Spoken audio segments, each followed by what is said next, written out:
Hello guys, welcome back to my channel. কেমন আছে সবাই? গুড মর্নিং সবাইকে। এখন ঘড়ির কাটায় 10টা বাজে। আমি স্নান করে চলে এসেছি তোমাদের সামনে। আর আমার ফোনে আনলিমিটেড গেছে শেষ হয়ে, বাবা গেছে ফোনে আনলিমিটেড মারতে, মানে বাজারে। আর মা ওদিকে রান্না কমপ্লিট হয়ে গেছে। তো চলো মা রান্নাঘরে গিয়ে কি রান্না করেছে সেগুলো তোমাদের সামনে শেয়ার করি।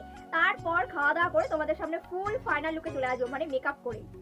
গাইস, কালকে রাত 9টা 7 থেকে ঝড় বৃষ্টি শুরু হয়েছে। আমি তো ভেবেছি আজকে সারাদিন চলবে, বাট আমার সেটা ভুল ধারণা ছিল। অবশেষে রোদ্দুরে দেখা মিলল। তো রান্নাঘরে গিয়ে দেখি মায়ের 7 ঘন্টা কমপ্লিট হয়ে গেছে। এরই মধ্যে তরকারি হয়ে গেছে। ডাটা, বিন, সয়াবিন, আলু দিয়ে রান্না হয়েছিল। এখানে কচু আর পটল ভাপ দিয়ে নিয়েছিল। তারই মধ্যে আমি আম ছুলে দিচ্ছিলাম। মা আজকে আমের চাটনি রান্না করবে বলে। আর বাবা বাজার থেকে দই আর পাঁপড় নিয়ে এসেছে। আজকে অনেক রকমের আইটেম হয়েছিল। আমি সবার জন্য বেড়ে নিয়েছি। বাবা ওদিকে খাচ্ছে আমার থালায়। দেখো অনেক রকমের আইটেম আছে। কচু ঘন্ট, শাক ঘন্ট, সয়াবিনের তরকারি, পাঁপড়, দই, চাটনি।